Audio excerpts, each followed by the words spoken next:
نحمده ونصلي على رسوله الكريم اما بعد فاعوذ بالله من الشيطان الرجيم بسم الله الرحمن الرحيم الف لام میم ذلك الكتاب لا ريب فيه هدى للمتقين الف لام میم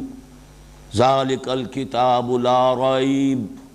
فيه هدى للمتقين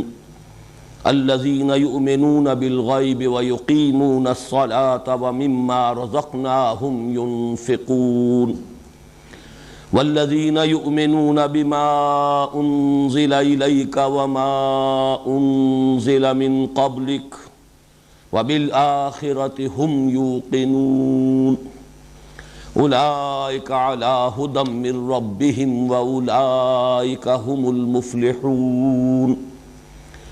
ان الذین کفروا سواء علیہم اانذرتہم ام لم تنذرہم لا یؤمنون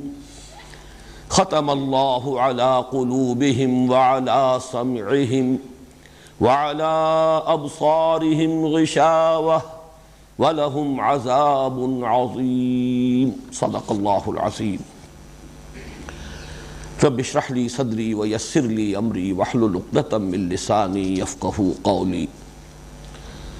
اللہم ربنا الہمنا رشدنا واعذنا من شرور انفسنا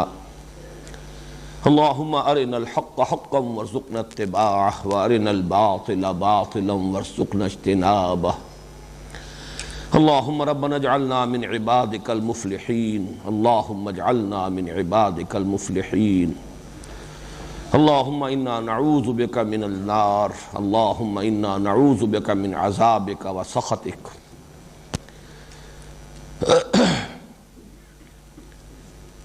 کل ہم نے سورہ بقرہ کی پہلی آیت جو حروف مقطعات پر مشتمل ہے اس پر گفتگو کرنی تھی۔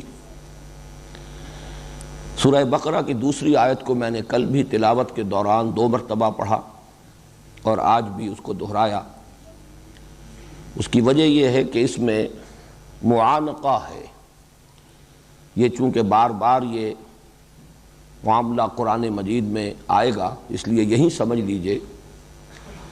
بہت سے مواقع ایسے ہیں قرآن حکیم کے کہ جہاں کسی ایک لفظ یا کسی ایک ترکیب یا ایک ٹکڑے سے پہلے بھی 3 نقطے بنے ہوئے ہیں اور اس کے بعد بھی 3 نقطے بنے ہوئے ہیں۔ اس کے معنی یہ ہے کہ اس حصے کو 2 طرح سے پڑھا جا سکتا ہے۔ آیت کے سابق حصے سے ملا کر پڑھیے تب بھی صحیح ہے،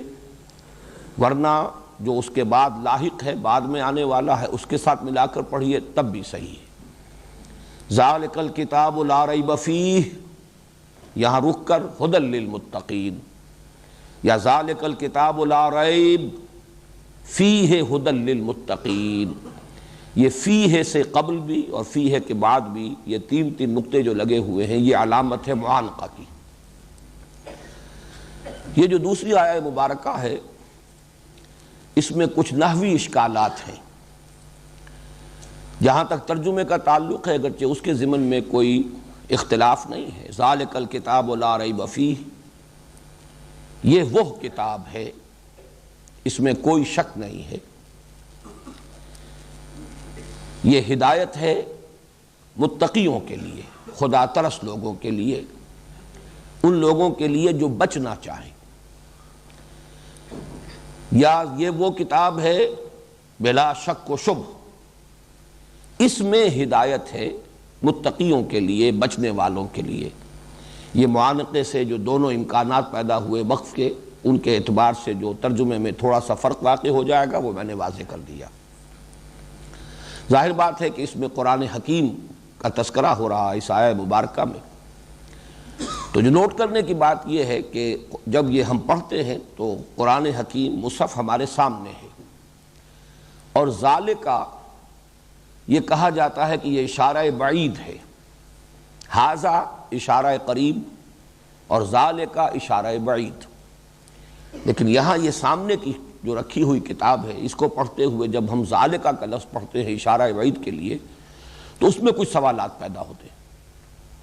تو اس کو سمجھ لیجئے کہ اگرچہ علم صرف میں تو یہی بات پڑھائی جائے گی کہ یہ اشارہ بعید ہے، یہ اشارہ قریب ہے،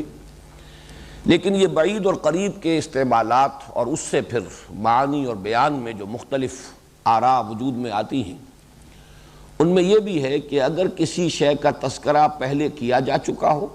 دوران گفتگو، یا کوئی شے ایسی ہو کہ جس کا ذہن میں تصور موجود ہو، تو اس کی طرف اشارہ ذالکہ سے کریں گے۔ اور دوسرے یہ کہ بسا اوقات کسی چیز کی تعظیم کے لیے بھی اشارہ قریب کو سمجھا جاتا ہے کہ مناسب نہیں ہے، یہ کے اندر تعظیم کا پہلو نہیں، وہ اس میں ایک تعظیم کا پہلو ہے۔ تو یہ دونوں مفہوم سامنے رہیں تو پھر ذالکہ کا یہاں استعمال بہت مناسب ہے۔ یہ وہ جو ہے اسی مفہوم میں ہمارے ہاں بھی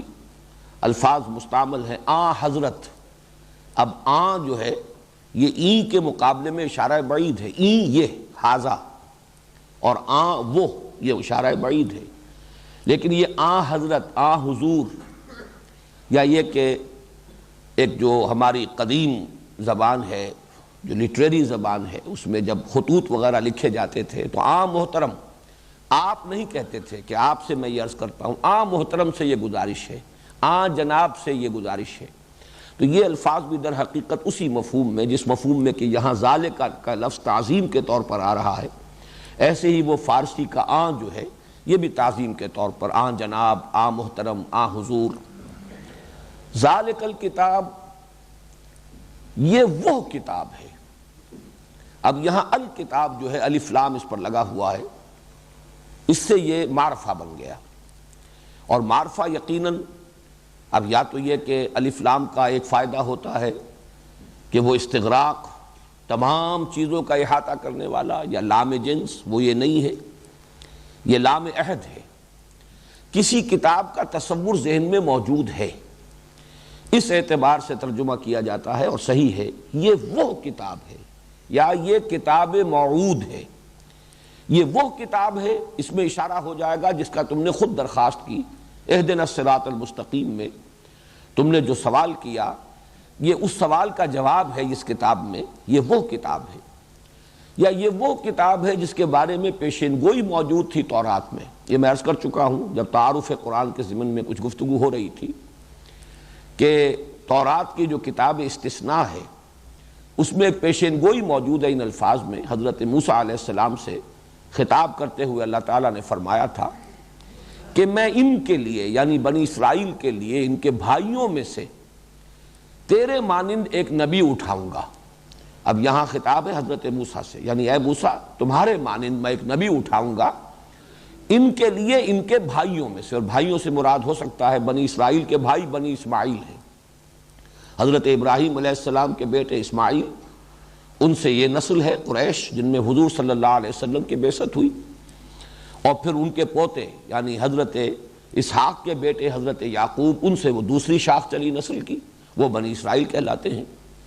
تو میں ان کے لیے، ان کے بھائیوں میں سے تیرے مانند ایک نبی اٹھاؤں گا جس کے منہ میں اپنا کلام ڈالوں گا، وہ جو بات کہے گا میرے نام سے کہے گا۔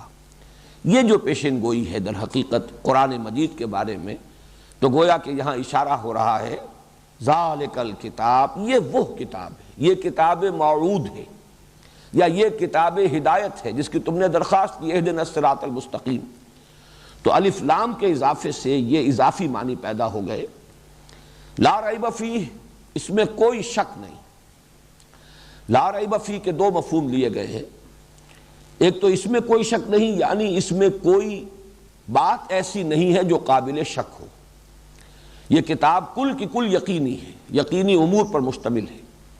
یہ دعویٰ بہت بڑا ہے، دنیا میں شاید ہی کوئی کتاب اور ایسی ہو کہ جس کا آغاز اس دعوے کے ساتھ ہوتا ہو، اور یہ تو دنیا نے مانا ہے کہ کم سے کم اس پہلو سے تو کوئی شک نہیں کیا جا سکتا کہ یہ وہی کتاب ہے جو محمد نے صلی اللہ علیہ وسلم اپنی امت کو عطا کی۔ جو نہیں بھی مانتے اسے کلام اللہ، وہ بھی یہ مانتے ہیں کہ اس کا ٹیکسٹ بالکل پیور ہے، اس میں کہیں کوئی تحریف نہیں ہوئی ہے، اس میں کوئی تبدیلی نہیں ہوئی ہے، بجن سے ہی یہ وہی کتاب ہے جو محمد نے صلی اللہ علیہ وسلم اپنی امت کو عطا کی۔ ہمارا اس کے بعد اس سے مزید یقین اور ایمان یہ ہے کہ یہ وہی کتاب ہے جو اللہ نے حضور کو عطا فرمائی اور حضور نے امت کو عطا فرمائی۔ لیکن جو نہیں مانتے حضور کو نبی، وہ بھی اس درجے تک تسلیم کرنے پر مجبور ہے کہ یہ وہ کتاب ہے، یہ کتاب محفوظ ہے۔ اس لیے اس اعتبار سے اس میں کوئی شک نہیں کہ یہ وہی کتاب ہے جو محمد صلی اللہ علیہ وسلم نے اپنی امت کو عطا کی، اور ہمارے نزدیک یہ وہی کتاب ہے جو اللہ نے اپنے بندے محمد صلی اللہ علیہ وسلم پر نازل فرمایا، اس میں کوئی شک نہیں۔ دوسرے یہ کہ اس کے کتاب اللہ ہونے میں کوئی شک نہیں، یہ در حقیقت اس کا دوسرا مفہوم ہے، بلکہ بعض مفسرین نے اس پر تفصیل سے کلام کیا ہے کہ یہی زیادہ موضوع ہے۔ لا ریب فی، اس میں کوئی شے قابل شک نہیں ہے، اس میں جو امور بیان ہوئے ہیں سب یقینی ہیں، اس میں جو خبریں دی گئی ہیں سب یقینی ہیں، اس میں جو پیشین گوئیاں ہیں وہ سب یقینی ہیں، اس میں جو حقائق بیان ہوئے ہیں وہ سب یقینی ہیں، ان میں جو اوامر اور نواہی ہیں وہ بھی عقل محکم کی بنیاد پر ہیں، پختہ ہیں، محکم ہیں، یقینی ہیں۔ لیکن یہ کہ یہ دوسرا پہلو کہ یہ کتاب اللہ ہے، اس کے کتاب اللہ ہونے میں کوئی شک نہیں۔ اس طریقے سے یہ ایک ہی گویا کہ سٹیٹمنٹ بن جائے گا، ذالک الکتاب لا ریب فیہ، یہ وہ کتاب موعود ہے اور اس کے کتاب موعود ہونے میں، یا یہ وہ کتاب الہی ہے اور اس کے کتاب الہی ہونے میں کوئی شک نہیں۔ اس میں جو ترکیب نحوی ہے اس پر بھی ذرا توجہ کر لیں۔ ذالک الکتاب، ایک رائے تو یہ ہے کہ ذالک، یہ اس میں اشارہ ہے، معرفہ ہے، یہ مبتدا ہے، الکتاب خبر ہے، خبر اول، اور لا ریب فیہ اسی کی خبر دوم ہے، اس میں کوئی شک نہیں۔ ھدی للمتقین اسی کی خبر سوم ہے، تین خبریں ہیں اور مبتدا صرف ذالک۔ ایک رائے یہ کہ ذالک الکتاب، اشارہ مشار الیہ مل کر یہ مبتدا ہے اور باقی خبر ہے، لا ریب فیہ یہ خبر ہے، خبر اول، ھدی للمتقین خبر دوم۔ ایک اور رائے بھی ہے کہ اس سے پہلے مبتدا محذوف ہے، ھذا ذالک الکتاب، یہ ہے وہ کتاب، اور اس کے بعد لا ریب فیہ، یہ گویا کہ اس کے لیے بدل کے طور پر، صفت کے طور پر، یہ ہے وہ کتاب جس میں کوئی شک نہیں، جس کے کتاب الہی ہونے میں کسی شک و شبہ کی گنجائش نہیں۔ ھدی للمتقین، اس پر میں تعارف قرآن مجید کے ضمن میں گفتگو کر چکا ہوں۔ یہ ہدایت ہے، رہنمائی ہے، سورہ فاتحہ میں لفظ آ چکا اہدنا الصراط المستقیم، ہم ہدایت کی درخواست کرتے ہیں، یا جیسا کہ میں تفصیلاً عرض کر چکا ہوں سورہ فاتحہ کے ضمن میں کہ ایک سلیم الفطرت، سلیم العقل انسان ایمان کے بنیادی حقائق تک تو خود پہنچ جاتا ہے۔ اس میں یہ کہ بہرحال ضرورت ہوتی ہے یقین کی گہرائی کی، وہ انبیاء اور رسولوں کے بغیر ممکن نہیں، یا اس میں تفصیلات کا رنگ جو ہے اس خاکے میں، یہ بھی انبیاء اور رسول کے ذریعے ہی سے بھرا جا سکتا ہے۔ لیکن بنیادی طور پر جو ایمان کے حقائق ہیں، اللہ تعالیٰ اور اس کی توحید کہ وہ خالق ہے، مالک ہے، رب ہے، تنہا ہے، تمام صفات کمال اس کی ذات میں بتمام و کمال موجود ہیں، سبوح ہے، قدوس ہے، حمید ہے، غنی ہے، اور یہ کہ انسانی اعمال ضائع ہونے والی چیزیں نہیں ہیں، مکافات عمل، مجازات اس کا ظہور ہو کر رہے گا۔ وہ دو چیزیں کہ جو حضرت لقمان کے نصاحے میں آئیں، گویا کہ یہ چیزیں تو وہ ہیں کہ جو بغیر وحی کے، بغیر نبوت و رسالت کے بھی سلیم العقل انسان، سلیم فطرت انسان یہاں تک پہنچ جاتا ہے۔ البتہ اس سے آگے وہ محتاج ہے، محسوس کرتا ہے کہ مجھے ضرورت ہے تفصیلی ہدایت۔ زندگی میں یہ جو ہر قدم پر دو راہے، تراہے، چوراہے آتے ہیں، ان میں کہیں غلط موڑ نہ مڑ جاؤں، اور وہ کیفیت نہ ہو جائے کہ یک لحظہ غافل گشتم و صد سالہ راہم دور شد، ذرا سا غلط موڑ انسان مڑ جائے تو پھر وہ اس کی گمراہی جو ہے بڑھتی چلی جاتی ہے۔ تو عملی طور پر زندگی گزارنے کے طور اور طریقوں، کدھر جاؤں کدھر نہ جاؤں، کیا کروں کیا نہ کروں، خاص طور پر یہ کہ اجتماعیات انسانیہ میں توازن کیسے پیدا کیا جائے، فرد اور اجتماعیت کے مابین حقوق و فرائض کا توازن کیا ہو، مرد اور عورت کے حقوق و فرائض کے مابین توازن اور اعتدال کی شکل کیا ہو، عدل بھی ہو، انصاف بھی ہو، اعتدال بھی ہو، توازن بھی ہو۔ اسی طرح سرمایہ اور محنت کے درمیان توازن اور اعتدال اور عدل جو ہے کیسے ہو، یہاں انسان محسوس کرتا ہے اپنی احتیاج اور ضرورت، اور اس کے لیے وہ درخواست کرتا ہے اہدنا الصراط المستقیم۔ تو در حقیقت اسی کے لیے یہ قرآن نازل ہوا، گویا کہ اس دعا کا جواب ہے جو یہاں سے شروع ہو رہا ہے، الف لام میم ذالک الکتاب لا ریب فیہ ھدی للمتقین۔ اسی ضمن میں یہ بات بھی عرض کی جا چکی ہے کہ متقی شخص جو ہے وہ کون ہے؟ جس کے اندر کے اخلاقی حس موجود ہے۔ انسان کی فطرت کی صحت جو ہے اس کی علامت ایک طرف جذبہ شکر اور جذبہ رحم، یہ رحم اور شکر در حقیقت ایک ہی جذبے کے دو رخ ہیں۔ اگر کسی نے آپ کے ساتھ بھلائی کی ہے تو آپ کے اندر سے جذبہ تشکر، جذبہ شکر ابھرنا چاہیے۔ اگر کسی کو آپ تکلیف میں اور احتیاج میں مبتلا دیکھتے ہیں تو آپ کے اندر جذبہ رحم پیدا ہونا چاہیے۔ یہ دونوں در حقیقت ایک ہی تصویر کے دو رخ ہیں۔ اگر فطرت انسانی اپنی صحت پر اور سلامتی پر برقرار ہے تو یہ کیفیت پیدا ہونا لازمی۔ اور دوسری اس کی ڈائمنشن، صحت فطرت کی علامت اور اس کا ثبوت اور اس کا مظہر، انسان میں نیکی اور بدی کی تمیز موجود ہو، گویا کہ اخلاقی حس اس کی بیدار ہو، اور نیکی کی طرف رغبت پائی جائے اور بدی سے ایک نفرت، ایک گونا نفرت، چاہے مجبوراً یا یہ کہ کسی درجے میں وقتی طور پر حالات سے متاثر ہو کر کوئی غلط کام کر بیٹھے، لیکن یہ کہ اس کو یہ احساس رہے کہ یہ غلط کام ہے جو میں کر رہا ہوں اور یہ میں نے اچھا نہیں کیا ہے، گویا کہ ضمیر مردہ نہ ہو گیا ہو، ضمیر زندہ ہو۔ اور یہی کیفیت ہے جو تقوی کا نقطہ آغاز ہے۔ اصل میں یہ جو دو رکوع ہیں اس سورہ بقرہ کے، جن کے بارے میں کل میں عرض کر چکا ہوں کہ یہ تمہیدی نوعیت کے ہیں، ان کے ضمن میں خاص طور پر نوٹ کر لیجئے کہ میں نے تعویل عام اور تعویل خاص، یہ دو اصطلاحات ہیں جو تمہیدی گفتگو تھی تعارف قرآن کے بارے میں، اس کے ضمن میں ان اصطلاحات کی تشریح میں نے کی تھی کہ قرآن حکیم ایک خاص وقت میں، ایک خاص ٹائم اینڈ سپیس کمپلیکس میں نازل ہوا ہے۔ یوں سمجھیے کہ 610 سے لے کر سن عیسوی 610 سے اور 632 تک کا یہ تو ہے وقت کا زمانہ ہے کہ جس میں قرآن نازل ہوا۔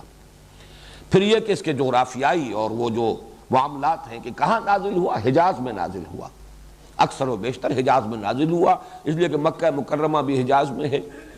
اور مکی دور میں آپ کے جو سفر ہوئے وہ سب کے سب حجاز میں تھے، طائف بھی حجاز کا شہر ہے، پھر ہجرت فرما کر آپ مدینہ تشریف لے گئے، وہ بھی حجاز کا شہر ہے۔ تو مکی صورتیں، مدنی صورتیں، پھر سفر آپ نے کیے ہیں جو جنگ کے سلسلے میں، مختلف غزوات کے سلسلے میں، وہ تقریباً سب کے سب حجاز میں ہیں۔ سب سے طویل سفر آپ کا جو ہے غزوہ تبوک کے لیے، وہ بھی حجاز کا سرا کہا جا سکتا ہے۔ تو قرآن نازل ہوا 610 سے 632 تک کے درمیانی عرصے میں، اور حجاز میں نازل ہوا۔ اب وہاں ایک قوم تھی، اس قوم کے کچھ عقائد تھے، نظریات تھے، اس کی کچھ اخلاقی حالت تھی، اس کی کچھ ثقافتی اور اجتماعی اور تہذیبی کیفیات تھیں۔ یہ بھی ایک خاص پس منظر ہے جس میں قرآن نازل ہو رہا ہے، اس لیے کہ وہ لوگ اس کے اولین مخاطب ہیں۔ اسی طریقے سے جو آیات نازل ہوئی ہیں مختلف مواقع پر اور صورتیں، ان کا پھر ایک واقعاتی پس منظر بھی ہے، کب نازل ہوئی۔ اب یہ سورہ مبارکہ جیسے کہ کل میں وضاحت سے عرض کر چکا ہوں، یہ نازل ہوئی ہے مدینہ منورہ میں ہجرت کے بعد، ہجرت کے فوراً بعد سے لے کر غزوہ بدر سے متصلاً قبل تک۔ استثناءات ہیں، بعض آیات ہیں کہ جو پہلے یا بعد میں نازل ہوئیں، لیکن یہ کہ اکثر و بیشتر زیادہ زیادہ 5-6 آیات ایسی نکلے گی پوری سورہ مبارکہ میں کہ جو اس عرصے سے باہر ہوں، ورنہ یہ کہ پوری سورت جو ہے اس عرصے میں نازل ہوئی۔ اب اس وقت جب یہ آیات نازل ہو رہی ہیں تو اس کا ایک خاص کانٹیکسٹ ہے، یہ ہے تعویل خاص۔ اس کانٹیکسٹ میں رکھ کر سمجھنا، غور و فکر کرنا کہ اس وقت ان کا کیا مفہوم واضح ہوا، کیا سمجھا گیا۔ جنہوں نے پہلی مرتبہ یہ آیات سنی محمد الرسول اللہ صلی اللہ علیہ وسلم کی زبان مبارک سے، انہوں نے کیا سمجھا۔ بسا اوقات آیات میں گویا کہ انگلی تو بہرحال نہیں اٹھائی جاتی، لیکن گویا کہ انگلی اٹھا کر اشارہ کر دیا جاتا ہے، ایک روح سخن ہے، اشارہ ہے گفتگو میں۔ لیکن یہ کہ دوسری طرف یہی کلام پاک ہے جو ابدی ہدایت اس کے اندر ہے، ہمیشہ ہمیش کے لیے ہدایت ہے۔ یہ صرف اس دور کے لوگوں کے لیے نازل نہیں ہوا، اس خاص علاقے کے لوگوں کے لیے نازل نہیں ہوا، بلکہ یہ تو پوری نوع انسانی کی ہدایت کے لیے نازل ہوا، ابد الآباد تک کے لیے، تا قیام قیامت تمام انسانوں کی ضروریات اس کو پورا کرنی ہے۔ اس کے اعتبار سے یہ ہے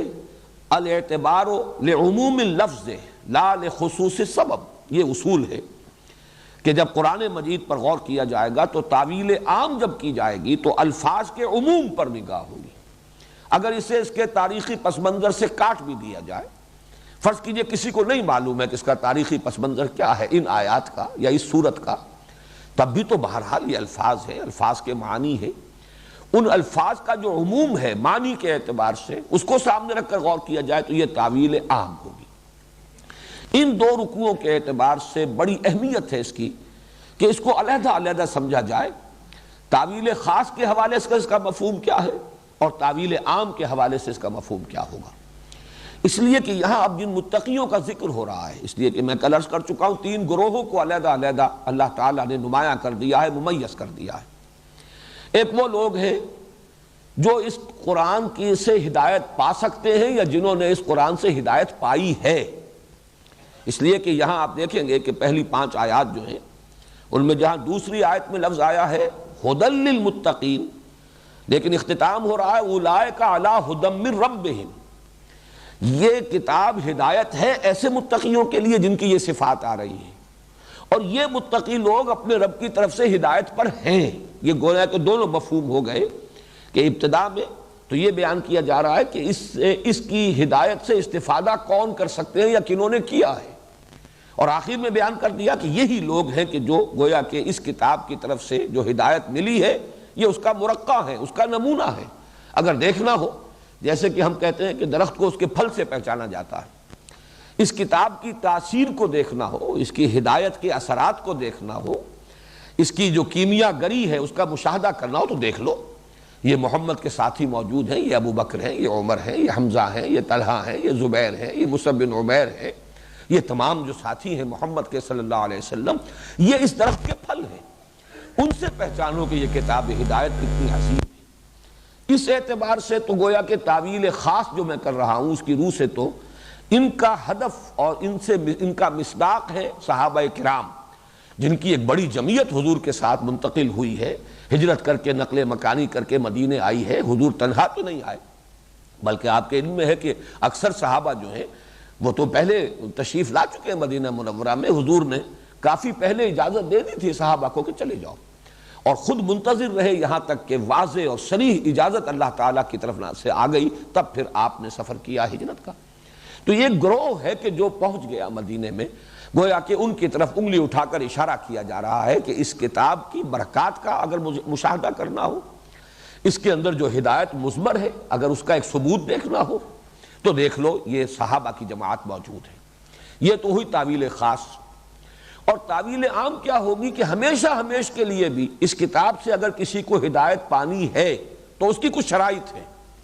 جب تک یہ شرائط پوری نہیں کی جائیں گی اس کتاب کی ہدایت سے انسان استفادہ نہیں کر سکے گا. وہ بھینس کے آگے بینگ بجانے کے مترادف ہو کر رہ جائے گی یہ کتاب. اس لیے کہ یہ شرائط ہوں گی تو استفادہ ہوگا. اس اعتبار سے صرف لفظ تقوی پر غور کیجئے کہ ھدی للمتقین، تقوی کی اصل اساس کیا ہے؟ تقوی بنا ہے وقا یقی سے. وقا کے معنی بچانا،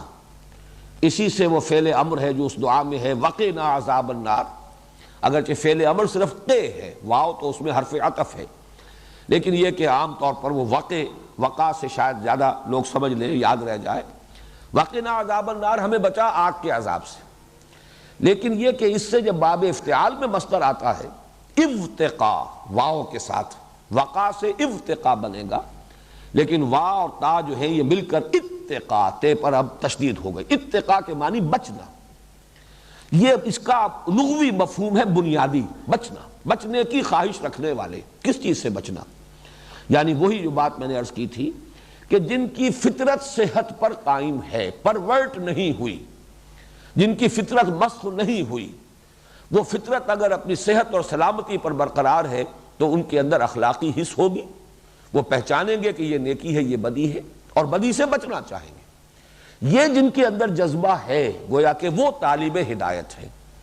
انہیں ہے کہ جس کو کہ فائدہ پہنچائے گی یہ اس قرآن مجید کی ہدایت ھدی للمتقین. اور اسی کا اگر تقابل آپ کریں آگے چل کر اسی سورہ مبارکہ میں جہاں رمضان مبارک کا ذکر آیا ہے، شہر رمضان الذی انزل فیہ القرآن ھدی للناس وبینات من الھدی والفرقان، تو وہاں ھدی للناس تمام لوگوں کے لیے ہدایت. اور کل جو میں نے آپ کو سنائی تھی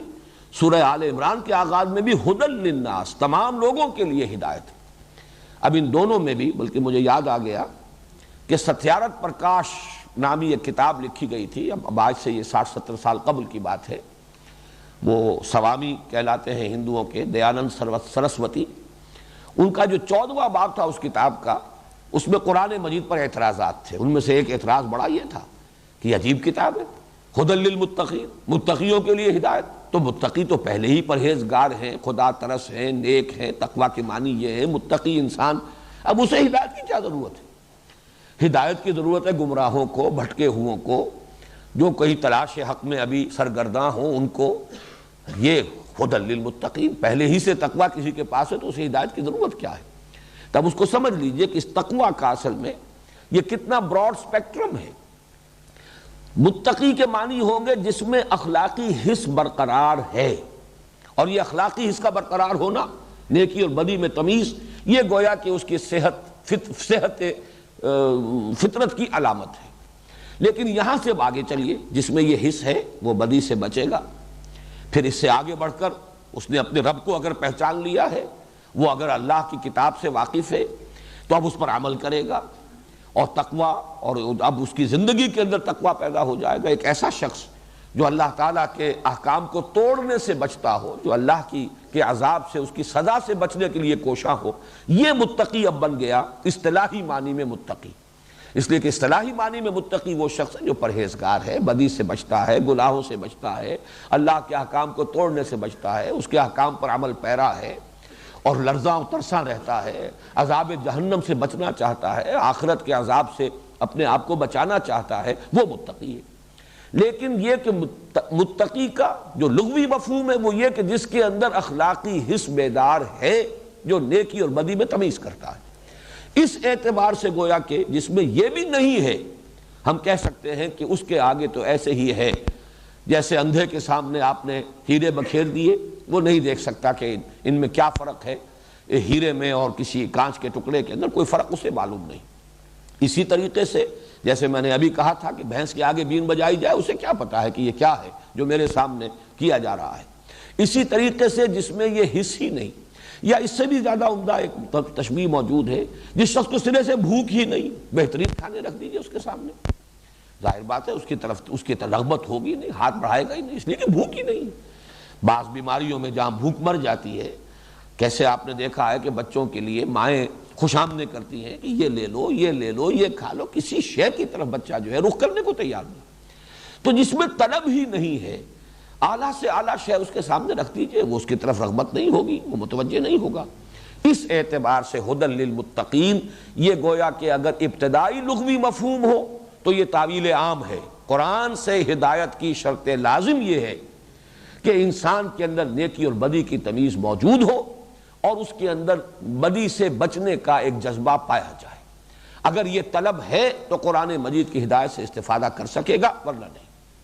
اور تعویل خاص کے اعتبار سے ہدی للمتقین، دیکھو یہ متقیوں کی جماعت، جیسے کہ ابھی میں نے نام گنوائے، کبار صحابہ مہاجرین میں، وہ تو ظاہر بات ہے کہ حضور صلی اللہ علیہ وسلم کی جو تربیت ہے اور قرآن حکیم کی جو ہدایت ہے نظری اور فکری اور علمی، اس کا سب سے بڑا ثبوت، اور 13 برس کی حضور کی تربیت اور تزکیہ جو ہے اس سے مستفید ہونے والے لوگوں کی ایک جماعت موجود تھی. یہ گلدستہ موجود ہے، سامنے دیکھ لو. ہدی للمتقین یہ کتاب ہدایت ہے جس کی ہدایت کا مرقع، جس کی ہدایت کا مظہر، جس کی برکات کا ظہور ان اشخاص کی زندگیوں میں ہوا ہے جو تمہارے سامنے موجود ہے. یہ تعویل خاص، اور وہ پہلی جو ہے وہ تعویل عام. ہدی للمتقین، الف لام میم ذالک الکتاب لا ریب فیہ ہدی للمتقین الذین یؤمنون بالغیب. اب یہاں بھی اس پر بھی چونکہ گفتگو ہو چکی ہے تعارف کلام پاک کے ضمن میں جو میں نے باتیں عرض کی تھی. یؤمنون بالغیب وہ لوگ کہ جو ایمان رکھتے ہیں غیب پر، یا ایمان رکھتے ہیں غیب میں ہوتے ہوئے. یہ با جو ہے یہاں پر اگر تو اسے صلہ مانا جائے تو یہ صلہ جو ہے اس کا مطلب ہوگا جو ایمان کن کن چیزوں پر، کس چیز پر، جیسے کہ ایمان باللہ اللہ پر ایمان، ایمان بالآخرہ آخرت پر ایمان، ایمان بالرسول رسول پر ایمان. یہ بات و صلہ کہلائے گا. اور جیسا کہ میں بڑی وضاحت سے اسی سال کے دوران جو یہاں حقیقت ایمان پر جو میرے خطبات ہوئے تھے 5، ان میں تفصیل سے عرض کر چکا ہوں کہ امنا یا امنو امن میں ہونا، آمنا یومنو کسی کو امن دینا،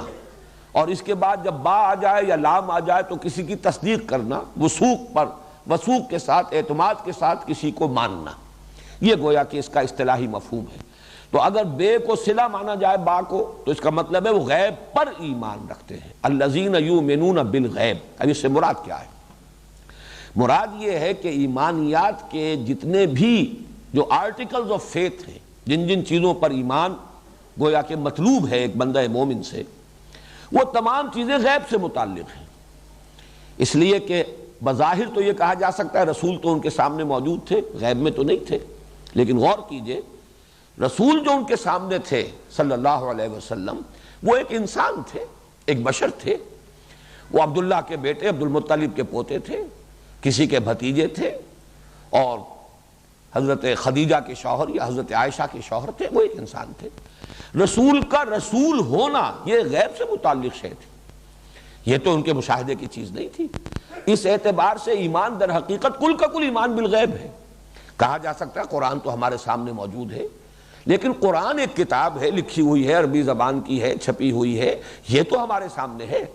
لیکن قرآن کا کتاب اللہ ہونا، کلام اللہ ہونا، یہ غیب سے متعلق ہے۔ اللہ تعالیٰ اگرچہ ہر جگہ موجود ہے، ہر آن ہر جگہ، ہوا معکم اینما کنتم، لیکن یہ کہ غیب کا پردہ تو ہمارے اور ان کے درمیان ہائی ہے۔ تو ایمان در حقیقت کل کا کل، چاہے بظاہر وہ ایسی چیز بھی ہو کہ جس کے بارے میں کہا جا سکے کہ وہ سامنے کی چیز ہے، حقیقت میں رسول کی ذات اور کتاب یہ قرآن مجید، یہ چاہے سامنے رسول صلی اللہ علیہ وسلم، اب تو خیر ہمارے سامنے نہیں ہے، لیکن صحابہ کرام کے سامنے تو موجود تھے، پھر بھی آپ کی رسالت جو ہے وہ غیب سے متعلق تھی۔ اسی طریقے سے اس قرآن کا کتاب اللہ ہونا یہ ایک امر غیبی ہے۔ تو یؤمنون بالغیب، جو غیب پر ایمان رکھتے ہیں۔ اس کے ضمن میں آپ کو یاد آیا ہوگا کہ میں نے عرض کیا تھا کہ حکمت جس کو کہا جاتا ہے، وزڈم،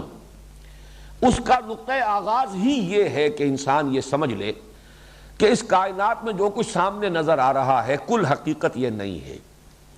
یا یہ سمجھ لے کہ ہمارے جو حواس ہیں ان سے اصل حقیقت تک رسائی ہمارے لیے ممکن نہیں ہے۔ اصل حقیقتیں وہ ہے جو حواس سے ماورا ہیں۔ یہ بہت کچھ بہت ہی کم ہے جو نظر آ رہا ہے، یہ تو ٹپ آف دی آئس برگ کے مانند ہے۔ اصل آئس برگ جو ہے وہ پانی کی سطح کے نیچے ہے، وہ نظر نہیں آ رہا، ہڈن ہے۔ اس حقیقت کو جان لینا یہ گویا کہ حکمت کا نقطۂ آغاز ہے۔ میں نے وہ آپ کو حوالے بھی دیے تھے، کنفیوشس کا جملہ، یہ گویا کہ ایک حکیم اور دانا انسان تھے چین کے، انہوں نے بڑی پیاری بات کہی۔ ظاہر بات ہے انگریزی ترجمے ہی میں نے ان کے کچھ دیکھے تھے تو اس میں یہ جملہ یاد ہے کہ there is nothing more certain than what cannot be heard and there is nothing more real than what cannot be seen۔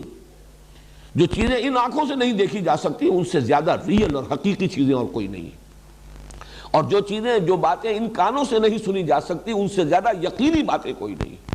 تو معلوم ہوا کہ ہمارے جو حواس ہیں وہ تو بہت تھوڑی سی دور تک ان کی رسائی ہے، دائرہ جو ہے بہت ہی ان کی رسائی کا دائرہ بہت محدود ہے۔ اصل حقائق وہ ہے کہ جو پردہ غیب میں مستور ہے، جن تک کہ ہمارے حواس کی رسائی نہیں، یہ گویا کہ نقطۂ آغاز ہے۔ تو یؤمنون بالغیب وہی لوگ کہ جو یہ مانتے ہیں۔ اس کے مقابلے میں لفظ آئے گا یؤمنون بالتجربۃ والشہود۔ آج کی دنیا جو ہے، آج کے انسان کا جو اصل ذہن کا تانا بانا بنا ہے اس کے فکر کا، میرا جو کتاب چاہ اسلام کی نشرت ثانیہ کرنے کا اصل کام، اس کے آغاز میں نے اسی پر بحث کی ہے۔ آج کا انسان جو ہماری یہ سائنٹیفک ایرا ہے اور اس کی جو سویلائزیشن ہے، اس کی بنیاد جس فکر پر ہے وہ یہ ہے کہ ماورائی حقائق ہوں گے، ہم نفی نہیں کرتے، ہوگا کوئی خدا، شاید کوئی creator who, we don't know, لیکن چونکہ ہم نہ چھو سکتے ہیں، نہ دیکھ سکتے ہیں، نہ ہمارے حواس کی وہاں تک رسائی ہے، لہذا ہم نہیں کہہ سکتے کہ ہے، شاید ہو شاید نہ ہو۔ کوئی موت ہے کے بعد بھی زندگی ہے، ممکن ہے ہو، ممکن ہے نہ ہو، ہم کوئی بات نہیں کہہ سکتے، اس لیے کہ کسی نے موت کی سرحد کے پار جھانک کر نہیں دیکھا اور کسی نے واپس آ کر خبر نہیں دی۔ اسی طریقے سے روح کوئی شے ہے یا نہیں، جسم تو ہے، ہم ڈسیکٹ کرتے ہیں، اس کی فزیولوجی، اس کے مختلف اعضاء کا جو بھی وظائف الاعضاء کا علم ہے وہ بھی ہمارے سامنے ہے، اناٹمی فزیولوجی ہم جانتے ہیں، لیکن روح بھی کوئی شے ہے ہم نہیں کہہ سکتے۔ اب یہ تمام جو ہے کہ ان چیزوں کو ماورائی حقیقتوں پر سے توجہ ہٹ گئی، ہوں گی یا نہیں ہوں گی کوئی بحث نہیں ان سے۔ اصل بحث جو ہے، اصل جو جستجو ہے،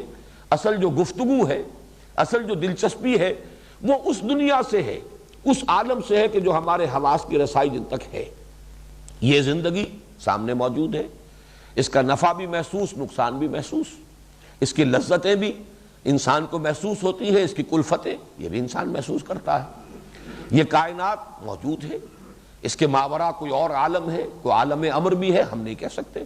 ملائکہ کوئی ہے نہیں ہے، ہم نہیں کہہ سکتے، ہم نے دیکھا نہیں، ہمارے حواس کی گرفت میں آتے نہیں۔ جنات ہیں نہیں ہیں، ہم نہیں جانتے۔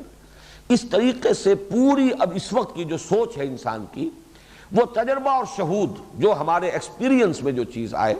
اور جو ہمارے حواس کی گرفت میں ہو اور اس تک رسائی ہو سکے حواس کے ذریعے سے، وہ انسان کی دلچسپی کا، اس کی گفتگو کا، اس کی تحقیق کا، تفتیش کا، سب کا جو ہے وہ مرکز اور فوکس بن چکا ہے۔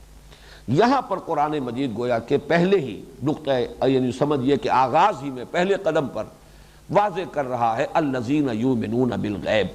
اس تک جو کوئی نہیں پہنچا اس حقیقت تک، میں نے بریڈلے کا بھی حوالہ دیا تھا، اس کی بڑی مشہور کتاب ہے اپیئرنس اینڈ ریئلٹی، حقیقت کچھ اور ہوتی ہے، نظر کچھ اور آ رہی ہوتی ہے۔ تو اس اعتبار سے یہاں تک جو پہنچا ہو وہ قرآن کی ہدایت سے استفادہ کر سکے گا، یہ وہ تعویل عام ہو گئی۔ گویا کہ شرط اول یہ کہ اخلاقی حس اس کے اندر برقرار ہو، نیکی اور بدی کی تمیز موجود ہو،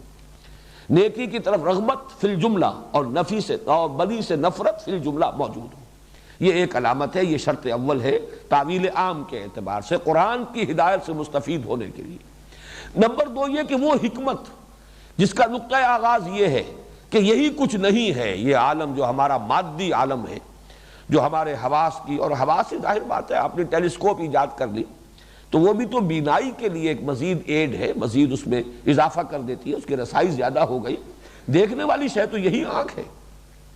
یا آپ نے مائکروسکوپ ایجاد کر لی، دیکھنے والی تو مائکروسکوپ کے تھرو بھی یہی آنکھ ہے۔ آنکھ کی ہی صلاحیت کو بڑھا دیا گیا ہے، وہ چاہے اس کو ٹیلیسکوپ کے ذریعے سے بڑھا دیا گیا ہو فاصلے کے اعتبار سے، اور مائکروسکوپ کے ذریعے سے بڑھا دیا گیا ہو اس کی تفاصیل اور اس کی باریکیوں کے اعتبار سے، باقی اصل شے تو یہی آنکھ ہے۔ تو یؤمنون بالغیب، جو یہ سمجھ لیں کہ واقعہ یہ ہے کہ اصل حقائق جو ہے اس کائنات کے، کون و مکان کے، وہ تو غیب سے متعلق ہے۔ یہ مفہوم ہوا گویا کہ تعویل عام کے اعتبار سے، اور تعویل خاص وہ ظاہر بات ہے کہ وہ صحابہ کرام جو موجود تھے، وہ ظاہر بات ہے سب کو معلوم تھا یہ اللہ کو مانتے ہیں، آخرت کو مانتے ہیں، فرشتوں کو مانتے ہیں، جنات کے وجود کو تسلیم کرتے ہیں، وحی کو مانتے ہیں، کتاب کو مانتے ہیں،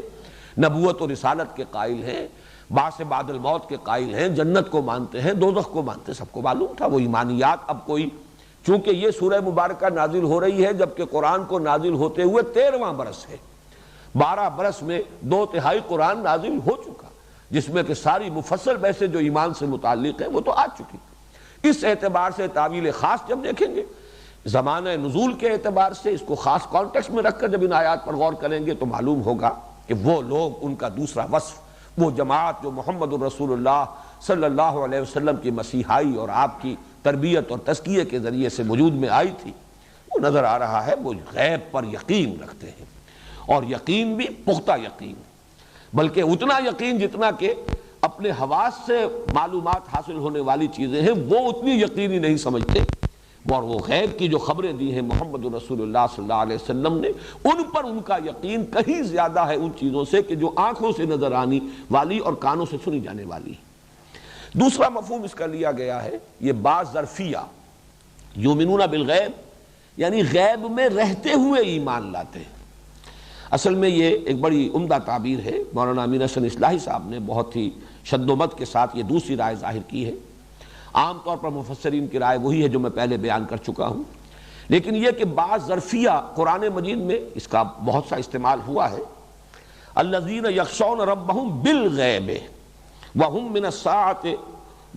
الساعۃ مشفقون، سورہ انبیاء کی آیت نمبر 49 ہے، اپنے رب سے ڈرتے رہنا غیب میں ہوتے ہوئے۔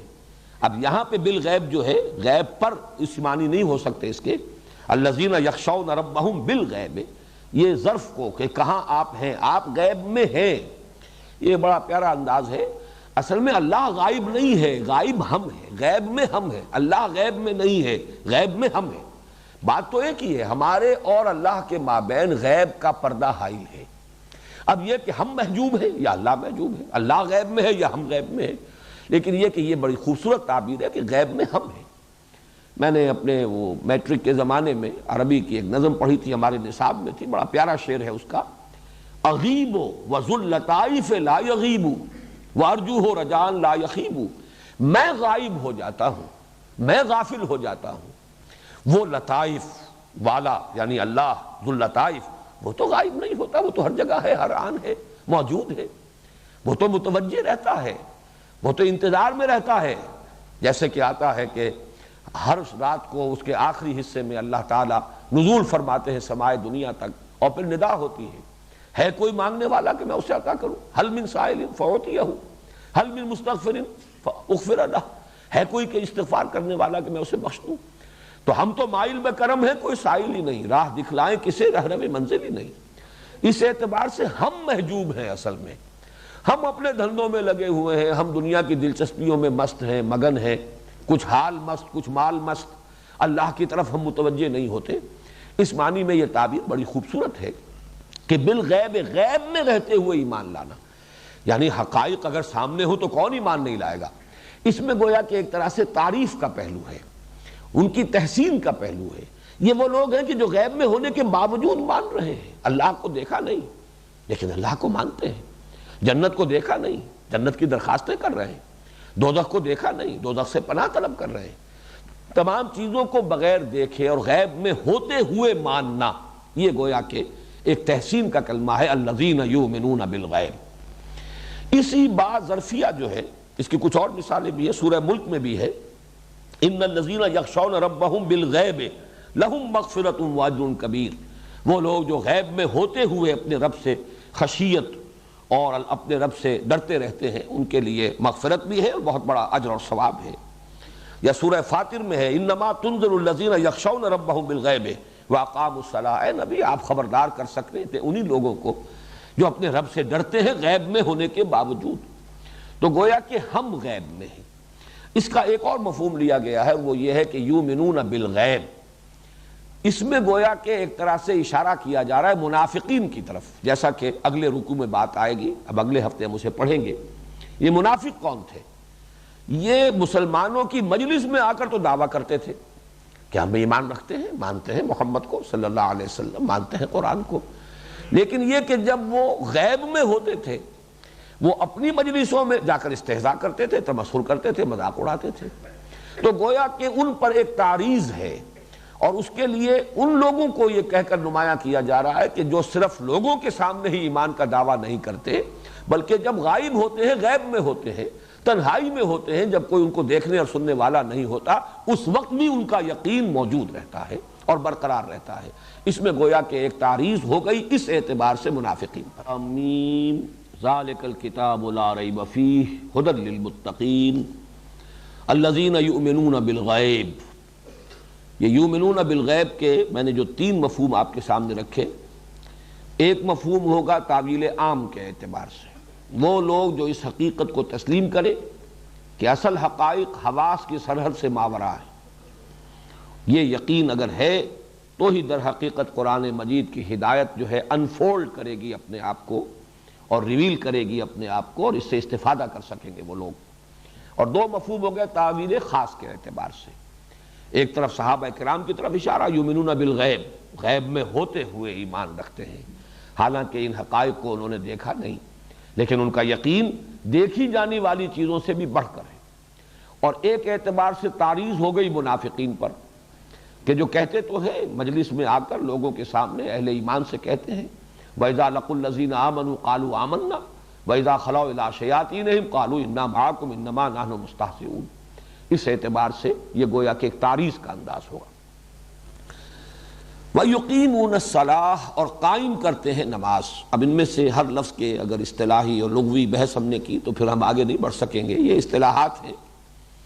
نماز، صلاۃ، اس کا مفہوم پہلے میں عرض کر چکا ہوں کہ اصل میں تو توجہ، عنایت کسی کی طرف یا کسی کی طرف التفات، اقدام اس کی طرف، دعا، مناجات، یہ تمام اس لفظ کے کا اصل مفہوم ہے۔ اقامت، اقامہ یقیمو، کسی چیز کو کھڑا کرنا، سیدھا کرنا، قائم کرنا، مراد کیا ہے؟ نماز کا پورا ایک نظام۔ یہ صرف ایسے ہی نہیں کہ آف اینڈ آن، جب چاہا جی چاہا تو کبھی مناجات کر لی، نہیں جی چاہا تو نہ کی، بلکہ یہ کہ اسے ایک مستقل اپنی زندگی کے معمولات کے اندر ایک مستقل پروگرام کی حیثیت سے اس کو شامل کرنا اور اس کا التزام، بلکہ جیسا کہ میں اس کو تعبیر کیا کرتا ہوں کہ ایسی کیفیت ہو جائے کہ انسان کے معمولات جو ہیں 24 گھنٹے کے، ان میں نماز گویا کہ کھوٹے کے مانند ہو کہ ساری چیزیں اس کے گرد گھوم رہی ہوں اور اسی سے بندھی ہوئی ہوں۔ کبھی کوئی اپائنٹمنٹ ہے، کوئی پروگرام ہے، کہیں کوئی اور کسی طرح کا معاملہ ہے، تو اس سب کو انسان اپنے پلاننگ کے اندر نماز کے حوالے سے اس کے لیے نظام العمل اور نظام الاوقات بنائے۔ یہ زندگی کے اندر نماز جو ہے بالکل ایک عمود اور کھوٹے کے مانند ہو جائے۔ تو الذین ویقیمون الصلاۃ، وہ قائم کرتے ہیں نماز کو۔ اس میں بھی نوٹ کیجئے دونوں امکانات ہیں، تعویل عام، اس لیے کہ تعویل عام کے اعتبار سے جب بار بار میں حوالہ دے رہا ہوں حضرت لقمان کا، ان کی نصائح میں بھی موجود ہے، یا بنی اقیم الصلاۃ وامر بالمعروف وانہی عن المنکر، اے میرے بچے نماز قائم کر۔ اب ظاہر بات ہے وہ نماز وہ نہیں تھی جو ہمیں محمد عربی صلی اللہ علیہ وسلم کے ذریعے سے ملی ہے۔ یہ نماز کا نظام، یہ مناجات، یہ دعا، اس کا یہ جزو اعظم سورہ فاتحہ جو ہم پڑھ چکے ہیں، یہ تو قرآن مجید میں نازل ہوئی ہے۔ وہ حدیث میں آپ کو سنا چکا ہوں حضرت ابی بن کعب کے حوالے سے کہ حضور نے فرمایا کہ ایسی صورت تو نہ تورات میں نازل ہوئی، نہ انجیل میں نازل ہوئی، نہ زبور میں نازل ہوئی، نہ ہی خود قرآن میں اس کی کوئی نظیر موجود ہے۔ اور یہ جزو اعظم ہے، الصلاۃ یہی ہے، قسمت الصلاۃ بینی و بین عبدی نصفین۔ تو ظاہر بات ہے یہ نماز کا نظام، یہ اس کے 5 وقتہ نماز، اس کے اوقات، اس کا پورا قواعد اور قوانین کا سلسلہ، اس کے قواعد و ضوابط، یہ نماز کا نظام ہے جو محمد عربی صلی اللہ علیہ وسلم نے امت کو دیا۔ صلو کما رأیتمونی اصلی کے حکم کے ساتھ نماز پڑھو جیسے کہ مجھے دیکھتے ہو کہ میں نماز پڑھتا ہوں۔ لیکن اصلاً صلاۃ کیا ہے؟ وہی سلیم الفطرت سلیم العقل انسان جب وہ پہچان لیتا ہے کوئی ہستی ہے، خالق مالک رب، اور اس کی طرف لوٹ کر بھی جانا ہے، اس کی طرف سے جزا یا سزا ہو کر رہے گی، تو پھر اس سے ایک تعلق، اس سے اپنا ایک ذہنی رابطہ قائم رکھنے کے لیے کوئی نہ کوئی مناجات کا نظام، جس سے کہ وہ انسان اس دنیا کی اپنی مشغولیتوں میں معمولات میں گم ہو کر رہ جاتا ہے، بھول جاتا ہے۔ وہ جو اقبال کا شعر ہے کہ کافر کی یہ پہچان کے آفاق میں گم ہے اور مومن کی یہ پہچان کے گم اس میں ہے آفاق۔ انسان جب اپنے معمولات میں، حوائج میں، زندگی کی ضروریات میں، مشغولیات میں مصروف ہو جاتا ہے، بھول جاتا ہے، رب سے وہ ذہنی رابطہ جو ہے وہ منقطع ہونے کو قریب آ جاتا ہے۔ تو اس کو تازہ کرنے کی ضرورت ہے، پھر اس کو اثر نو جو ہے اجاگر کیا جائے، اس کے اپنے قلب کے اندر اس کے ادراک اور شعور کو زندہ کیا جائے، جس کے لیے وہ حفیظ جالندری کا شعر جو ہے مجھے بہت پسند ہے کہ سرکشی نے کر دیے دھندلے نقوش بندگی، آؤ سجدے میں گرے لوح جبیں تازہ کرے۔ یہ نماز در حقیقت ایک طریقے سے وہ کووننٹ جو ہے، جو میثاق ہے، اس کو اثر نو تازہ کرنا، رینیو کرنا۔ یہ گویا کہ دن میں 5 مرتبہ ہم اپنے اس میثاق کو، قول و قرار کو، معاہدے کو، کووننٹ جو ہے اللہ کے ساتھ، انہیں ہم رینیو کرتے ہیں، تازہ کرتے ہیں۔ تو الذین یقیمون الصلاۃ، اب اس میں تعویل خاص جو ہے وہ ظاہر بات ہے، حضور صلی اللہ علیہ وسلم نے امت کو یہ نظام پہلے ہی دے دیا تھا۔ صلاۃ 5 گانہ کا نظام مکی دور میں آ چکا، اس لیے کہ یہ پورا نظام جو ہے یہ شب معراج میں یہ پورا نظام ایک یعنی تفصیل کے ساتھ حضور صلی اللہ علیہ وسلم کو عطا کیا گیا، اور اس کے بعد سے اقامت صلاۃ جو ہے وہ مکی دور سے شروع ہو چکی ہے۔ تو گویا کہ یہ موجود ہے، وَيُقِيمُونَ الصَّلَاةَ وَمِمَّا رَزَقْنَاهُمْ يُنْفِقُونَ،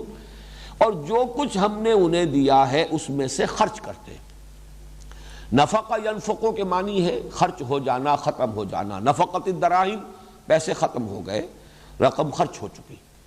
اور انفاق باب افعال سے خرچ کرنا، کھپانا، لگانا،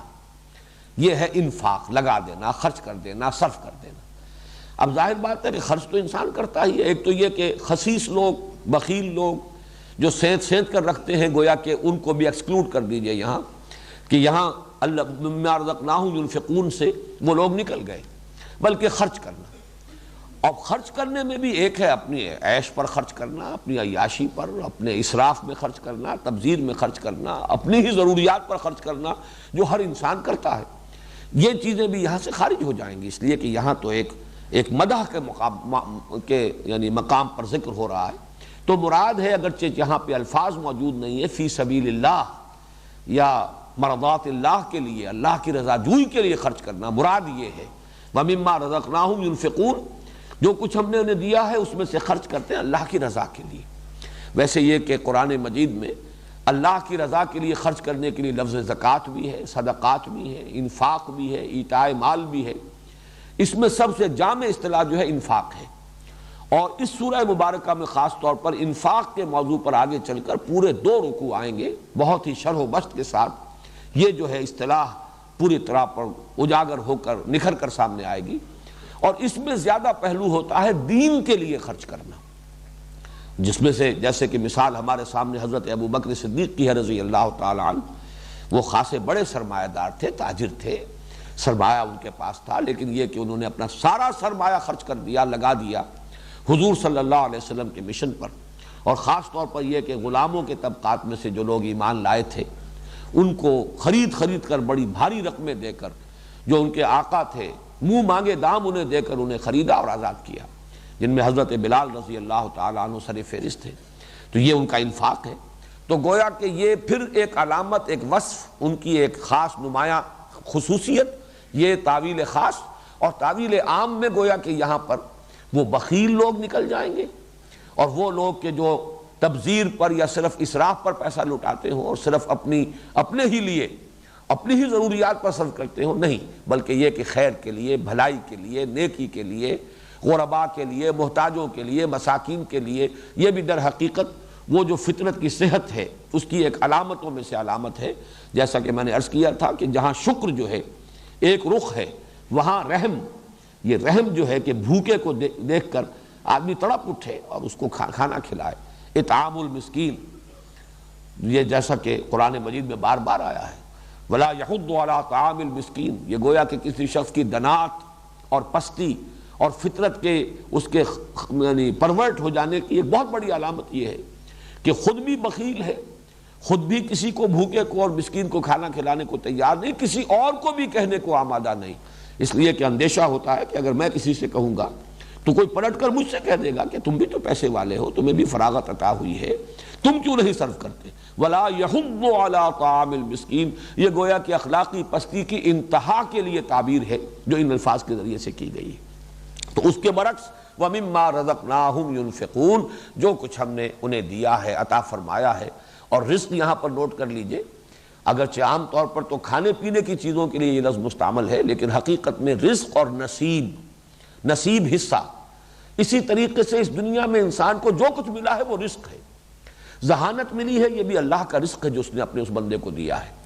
اور کوئی وصف اسے ملا ہے، کوئی دوسرے لوگوں سے ذرا امتیازی حیثیت میں اللہ تعالیٰ نے کوئی خصوصیت یا کوئی خاص صفت عطا کی، یہ بھی رزق ہے اس کا،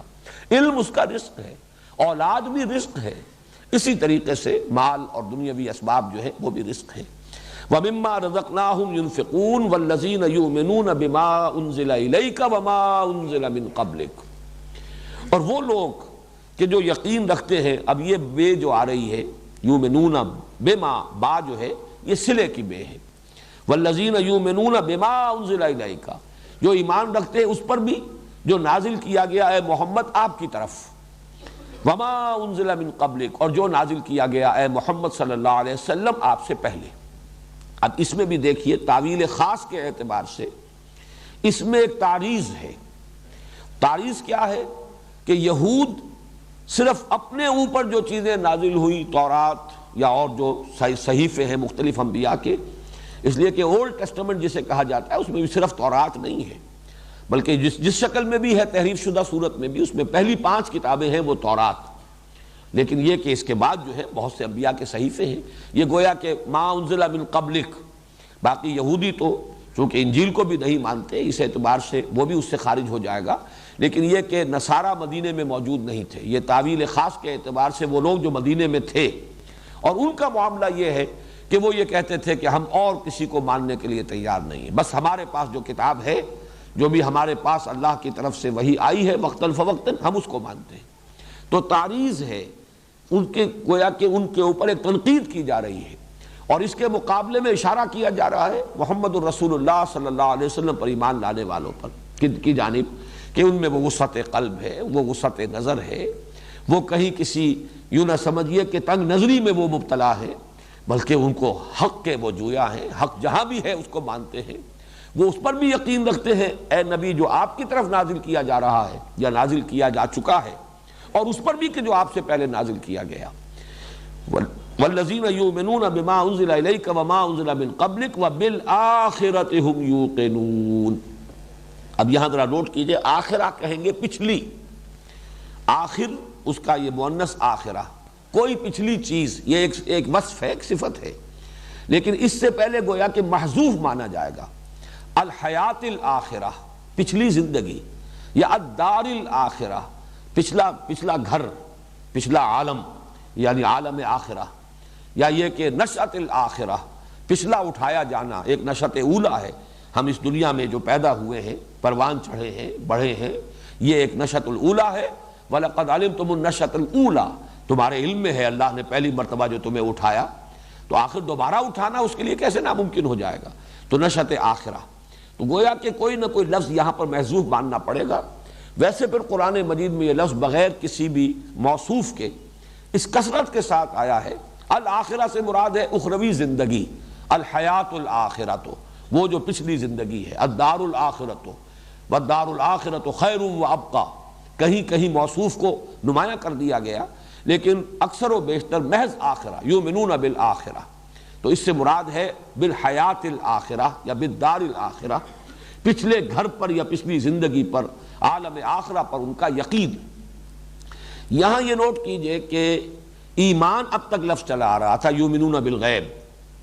والذین یؤمنون بما انزل الیک وما انزل من قبلک، یہاں لفظ اس سے آگے ہے، ایقان، یقین، موقنون، یوقنون، آخرت پر وہ یقین رکھتے ہیں۔ گویا کہ عمل کے اعتبار سے اہم ترین جو ہے وہ ایمان بالآخرہ ہے۔ یہ اگر یقین ہوگا آخرت کا تو انسان کا عمل درست ہوگا۔ یہ میں نے یہ چیزیں بھی حقیقت ایمان کے مباحث میں بڑی تفصیل سے عرض کی ہیں کہ اگرچہ نظری، علمی، اصولی اعتبار سے اصل ایمان ہے ایمان باللہ، باقی دونوں ایمان جو ہے، ایمان بالرسالت، یہ بھی اللہ تعالیٰ کی صفت ہدایت پر ایمان کی توسیع ہے، ایکسٹینشن ہے۔ اسی طریقے سے آخرت، یہ اللہ تعالیٰ کے جزا و سزا کا یقین ہے، اللہ تعالیٰ کی صفت عدل کا ظہور ہے آخرت۔ اس اعتبار سے بقیہ دونوں ایمانیات جو ہے وہ گویا کہ فروع ہیں، یہ گویا کہ شاخیں ہیں ایمان باللہ کی۔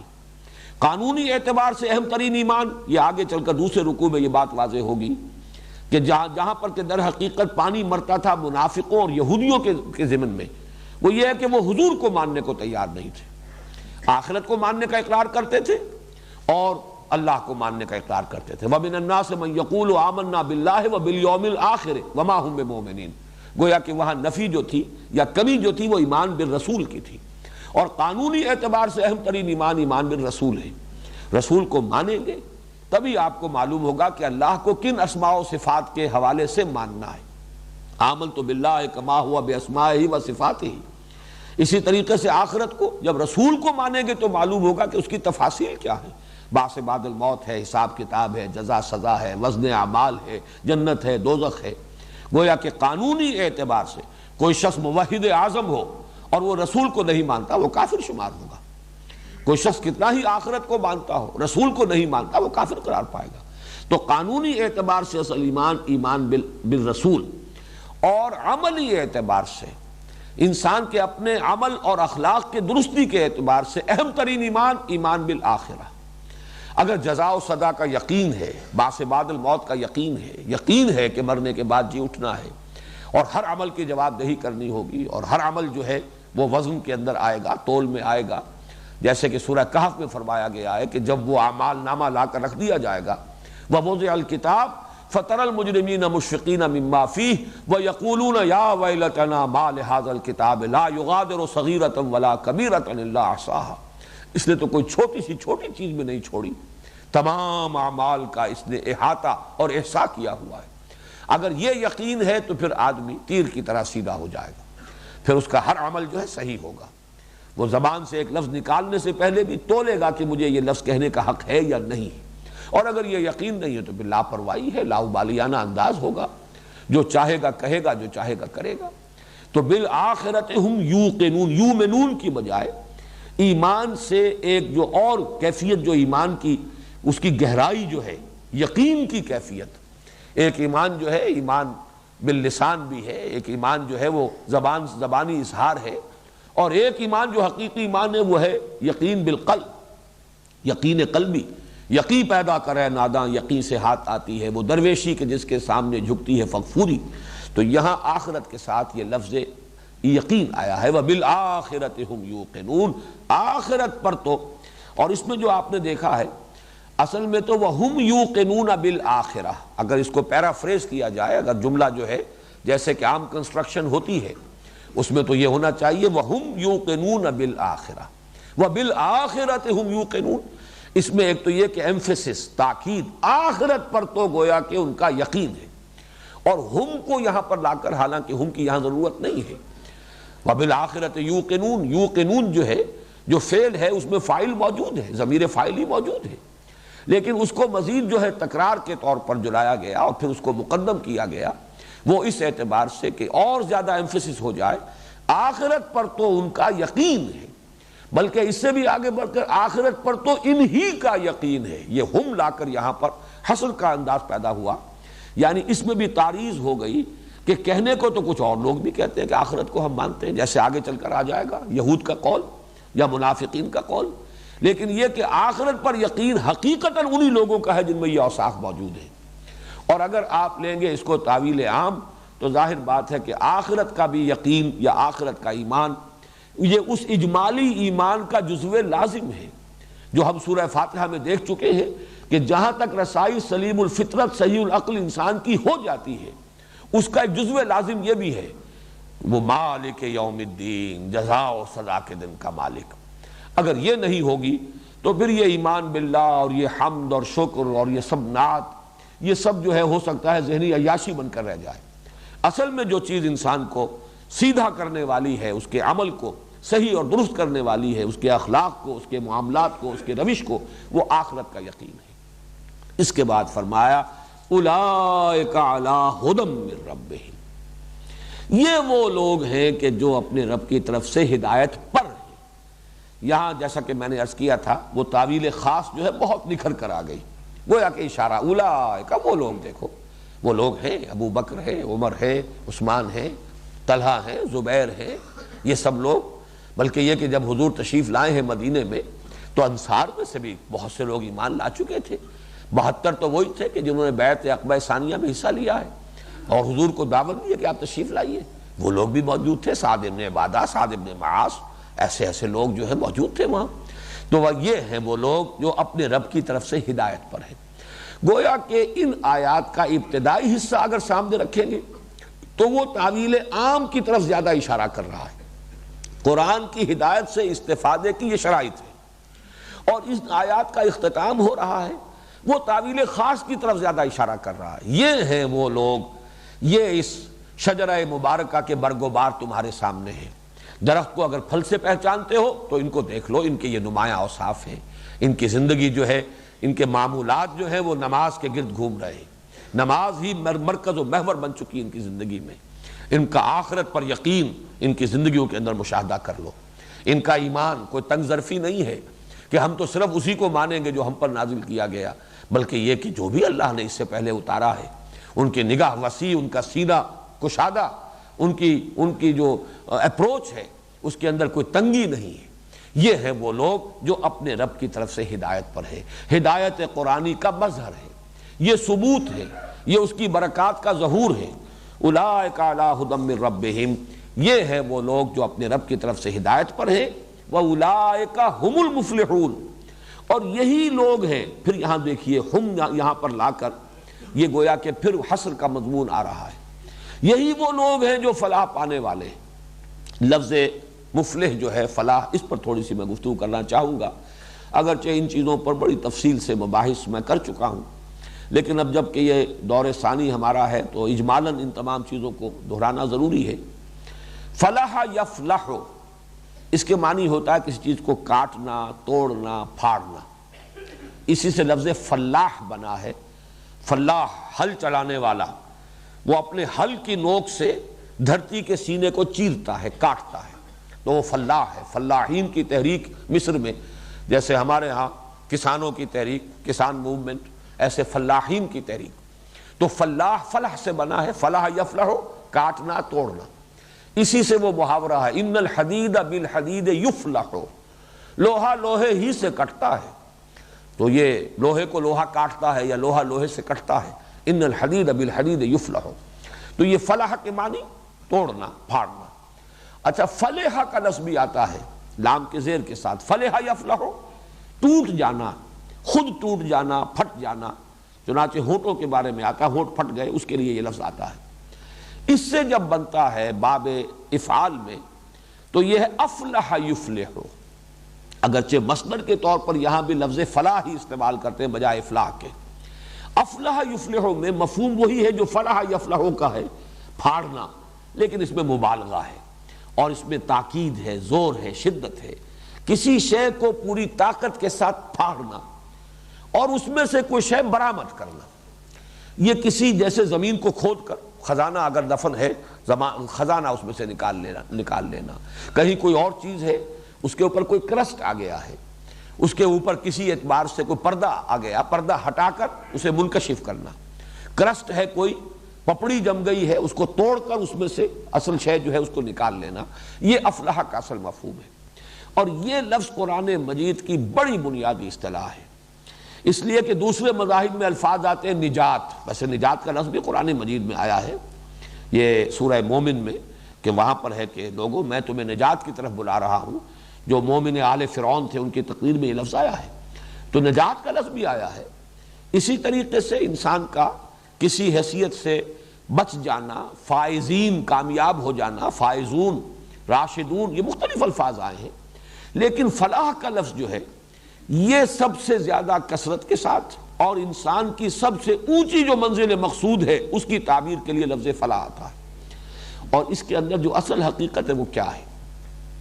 انسان کا وجود مرکب ہے، اس کی ایک باطنی حقیقت ہے، روحانی وجود اس کا وہ ہے اصل انسان، اس کے گرد اس کا یہ مادی خلاف ہے، یہ مادی خول ہے، اس کے اندر لپٹی ہوئی ہے وہ اصل اس کی حقیقت۔ اس مادی غلاف کو توڑ کر پھوڑ کر اس میں سے برآمد کرے گا انسان اپنی انا کو، اپنی خودی کو، اپنے روحانی وجود کو، اسے پروان چڑھائے گا۔ جیسے کہ گٹھلی پھٹتی ہے تو اس میں سے وہ دو پتیاں نکلتی ہیں، پودا پروان چڑھتا ہے، اسی طرح یہ مادی غلاف جو ہے یہ ہے جو ہمیں اپنی اصل حقیقت سے بے خبر رکھتا ہے، غافل رکھتا ہے۔ جیسے کہ سورہ حشر میں آیا ہے وَلَا تَكُونُوا كَالَّذِينَ نَسُوا اللَّهَ فَأَنسَاهُمْ أَنفُسَهُمْ، ہم یہی سمجھ بیٹھتے ہیں کہ بس یہی ہے ہمارا وجود، یہی جسم، جسمانی تقاضے، جسم کی ضرورتیں، جسم کو کوئی عارضہ لاحق ہو گیا ہے تو ہم بے چین ہیں، لیکن درد محسوس ہو رہا ہے، روح کی کوئی فکر نہیں، روح کے غذا کی کوئی اہتمام نہیں، روح کو تر و تازہ رکھنے کی کوئی کوشش نہیں، روح بیمار ہو گئی ہو، پشمردہ ہو، مزمحل ہو تو ہمیں کوئی تشویش نہیں ہوتی، اس کے لیے کوئی بھاگ دوڑ نہیں ہے، اس کے لیے کوئی علاج معالجے کی فکر نہیں ہے۔ تو یہ جملہ ہے اپنشد کا جملہ ہے بڑا پیارا کہ man is in ignorance identifies himself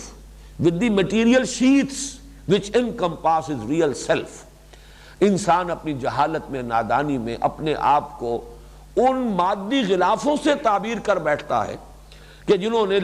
جو لپٹے ہوئے ہیں اس کی اصل انا، اس کی اصل خودی کے گرد جو لپٹے ہوئے خول ہے مادی، وہ سمجھ بیٹھتا میں یہ ہوں، میرا یہ جسم ہے، یہ میں ہوں، حالانکہ اصل وہ انا، اصل خودی، وہ تو وہ روحانی وجود ہے جو اس کے اندر مضمر ہے، اس کو پروان چڑھانا۔ تو ظاہر بات ہے یہ ریاضتیں، مشقتیں جو مختلف لوگ کرتے رہے، تپسیائیں، یہ کس لیے تھی؟ اپنے اس مادی خول کو توڑ کر اپنے اس روحانی وجود کو برآمد کرنا۔ قرآن مجید نے بھی ہمیں اس کے لیے وہ مشقت اور ریاضت دی ہے، اسی میں سے ایک شکل نماز ہے۔ نماز ظاہر بات ہے کہ ایک ریاضت ہے، ایک مشقت ہے، دنیاوی دلچسپیوں کو توڑ کر آپ اپنا وقت نکال کر اور اللہ تعالیٰ سے لو لگاتے ہیں، اللہ سے اپنے اس کووننٹ کو تازہ کرتے ہیں۔ اسی طریقے سے روزہ ہے، روزہ بھی وہ مادی وجود کے تقاضوں کو روکنا، ان کو دبانا، ان کو سپریس کرنا، یہ تاکہ وہ جو اصل روحانی وجود ہے وہ تقویت پائے۔ اسی طریقے سے انفاق ہے، زکوٰۃ ہے، کہ مال کی محبت سے اپنے آپ کو، یہ بھی ایک خول ہے جو روک لیتا ہے انسان کو، مال کی محبت کا خول، اس کو توڑنے کے لیے۔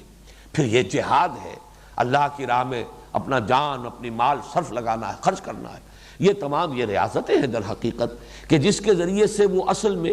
خودی کی نشو و نما مطلوب ہے۔ آج کل وہ حکمت قرآن میں جو ڈاکٹر رفیع الدین مرحوم کی کتاب چھپ رہی ہے حکمت اقبال، اس میں یہ خودی کا تصور، اگرچہ ظاہر بات ہے کہ کسی بھی مصنف کی ہر بات سے انسان اتفاق نہیں کر سکتا، لیکن یہ کہ یہ خودی ہی اصل حقیقت ہے انسان کی۔ علامہ اقبال کا یہ فلسفہ، ویسے تو یہ خودی کا لفظ چیستہ بن گیا، لیکن یہ کہ میں سمجھتا ہوں کہ ڈاکٹر رفیع الدین صاحب نے جس طرح اسے سمجھا ہے اور سمجھایا ہے، شاید کوئی اور بھی چاہے کتنا ہی وہ نام لیوا رہا ہو علامہ اقبال کا، اس نے اس طور سے نہ سمجھا ہے نہ سمجھایا ہے۔ وہ یہی ہے کہ ہماری اصل حقیقت یہ ہمارا مادی وجود نہیں بلکہ وہ ہماری خودی ہے۔ یہ خودی جسے ہم کہہ رہے ہیں فارسی کا لفظ ہے، عربی میں ہم اسے انا کہتے ہیں، ہماری انا، یہ ہماری سیلف، اور اسی لیے وہ سیکریٹس آف دی سیلف، اسرار خودی، علامہ اقبال کی وہ مثنوی ہے۔ اس در حقیقت قرآن مجید کی روح سے وہ روح ہے جو ہم میں پھونکی گئی ہے، وہ ایک مستقل وجود ہے ہمارا روحانی وجود، لیکن یہ کہ یہ مادی وجود اس کے اوپر غالب ہے، چھایا ہوا ہے، وہ دبی ہوئی ہے، سسکی ہوئی، سسکتی ہوئی، اسے پروان چڑھانا یہ ہے اصل فلاح۔ ظہور ہوگا اس کا پھر آخرت میں، اس کا جو بھی اللہ تعالیٰ کی طرف سے انعام و اکرام ہوگا، جو اعزاز ہوگا، وہ تو در حقیقت یہ اس کا گویا کہ نتیجہ ہے۔ اصل فلاح تو یہاں انسان حاصل کرتا ہے اگر وہ اپنے روحانی تقاضوں کو برآمد کر کے اپنے وجود کے اندر سے اس روحانی وجود کو اور اپنے جسمانی اور مادی تقاضوں کو دبا کر ان کو پروان چڑھاتا ہے، یہ فلاح ہے۔ اولئک علی ھدی من ربہم واولئک ھم المفلحون۔ اب یہ دو آیات جو ہیں اس میں اسی تعویل خاص کا پہلو جو ہے بہت نمایاں ہے۔ تعویل عام کے اعتبار سے بھی اس کا جو مفہوم ہوگا وہ بعد میں بیان کر دوں گا، لیکن اصل اشارہ کیا جا رہا کن لوگوں کی طرف؟ وہ جو مکے کے خاص طور پر سرداران قریش کہ 13 برس تک حضور کی دعوت سنتے رہے یا 12 برس تک، اور ان میں سے اکثریت ان لوگوں کی تھی کہ جن کے دلوں نے گواہی دی کہ یہ حق ہے، بات صحیح یہی ہے، محمد جھوٹے نہیں ہے، دھوکے باز نہیں ہے صلی اللہ علیہ وسلم، ان سے بڑھ کر کس کو یہ حقیقت معلوم تھی؟ لیکن اور پھر یہ کہ یہ کلام انسانی کلام نہیں ہے، واقعتاً ماننا پڑتا ہے کہ یہ انسانی کلام نہیں ہے، انسان کے اندر یہ طاقت نہیں ہے کہ ایسا کلام موضوع کر سکے۔ اس اعتبار سے حقیقت منکشف ہو چکنے کے باوجود وہ تعصب کی بنا پر، عناد کی بنا پر، ہٹ دھرمی کی بنا پر، تکبر کی بنا پر، حسد کی بنا پر اڑ گئے کفر پر۔ یہ ان کا یہ دوسری جماعت ہے جس کی طرف اشارہ کیا جا رہا ہے۔ پہلا گروہ وہ صحابہ کرام جنہوں نے قرآن مجید کی ہدایت سے استفادہ کیا، اور ان کی شخصیتیں جو ہے وہ گویا کہ ہدایت قرآنی کا ایک مرقع ہے۔ دوسرا گروہ ان الذین کفروا، اب یہاں پہ کفروا کو لیجئے اس انتہائی معنی میں۔ کفر کا بھی اصل مفہوم کیا ہے؟ کسی چیز کو چھپا دینا، دبا دینا۔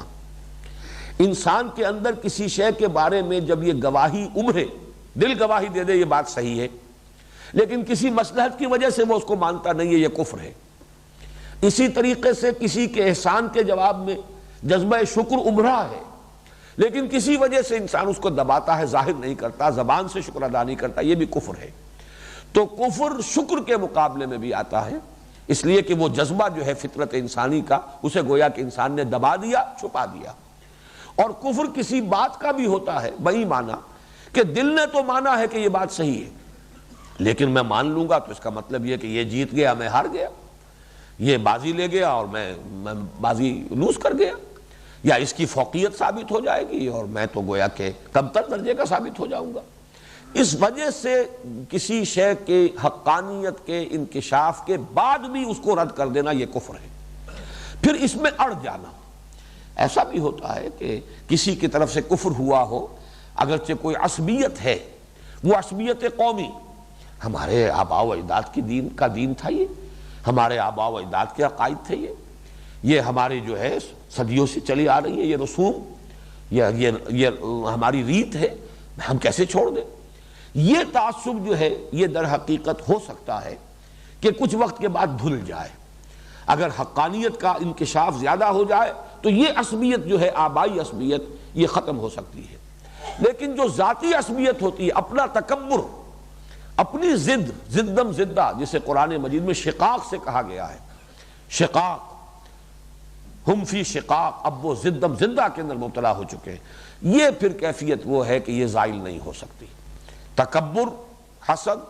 بغض، عناد، شقاق، اس کے بنا پر جب کفر پر کوئی اڑ چکا ہو، تو اب اس کے حق میں کوئی انذار، کوئی اس کو افہام و تفہیم، کوئی سمجھانا، کوئی دلائل سے قائل کرنا، سب بے سود ہے، بیکار ہے۔ تو یہ خاص گروہ ہے جس کا کہ یہاں تذکرہ ہو رہا ہے، عام معنی میں نہیں،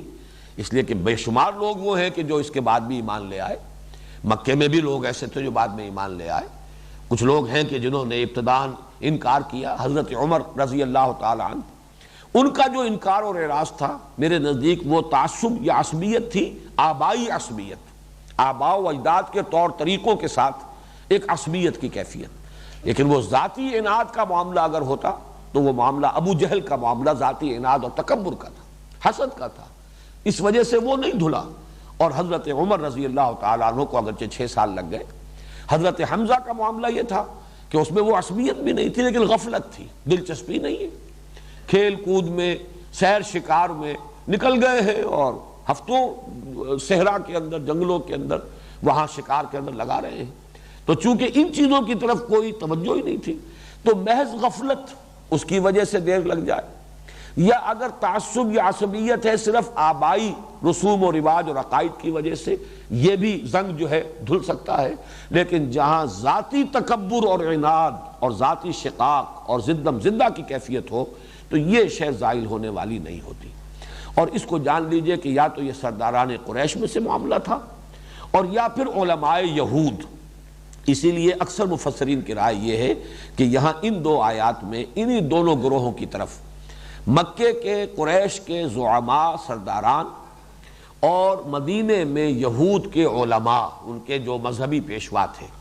ان الذین کفروا، یقیناً وہ لوگ جو کفر پر اڑ چکے ہیں، اب یہ ترجمہ کرنا ہوگا، جو کفر پر جم چکے ہیں، جو کفر پر ضد کی بنا پر راسخ ہو گئے ہیں، سواء علیہم انذرتہم ام لم تنذرہم، برابر ہے ان کے لیے، ان کے حق میں۔ اگرچہ اعلیٰ کا لفظ عام طور پر یہ حرف جار جو ہے یہ مخالفت کے لیے آتا ہے، لیکن حروف جار کے بارے میں یہ اصول جان لیجئے کہ ان میں عدل بدل ہو جاتا ہے، لام کی جگہ اعلیٰ اور اعلیٰ کی جگہ لام، یہ ہو سکتا ہے۔ اس لیے یہاں پہ اگرچہ لفظ اعلیٰ ہے، سواء علیہم، ان پر برابر ہے،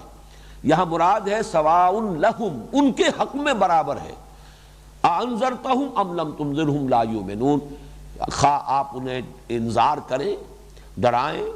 اور انذار کا لفظی ترجمہ اصل میں ڈرانا نہیں ہے بلکہ خبردار کرنا، وارن کرنا۔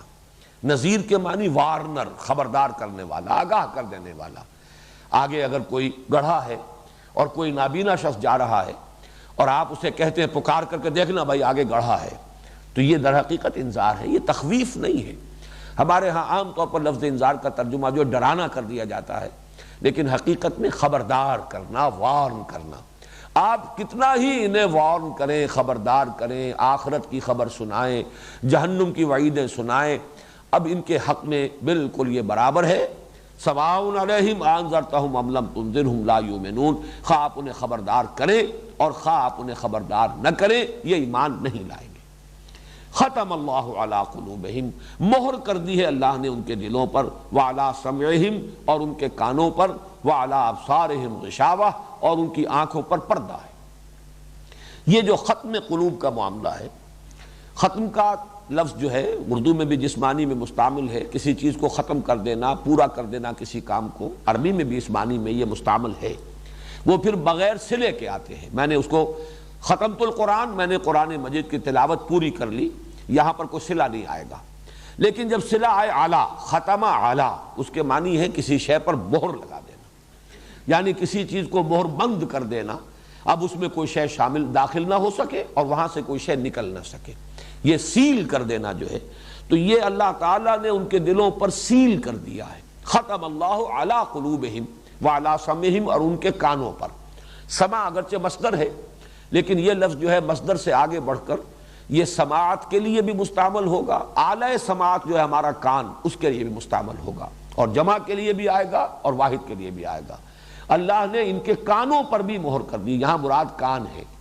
اسی طرح وعلی ابصارہم، بصر جو ہے وہ دیکھنا مصدر ہے، اور اسے جہاں دیکھنا بینائی اور اس کے ساتھ ہی دیکھنے والی شے یعنی آنکھ، اور ابصار جو ہے جمع کے صیغے میں آیا ہے آنکھوں کے لیے،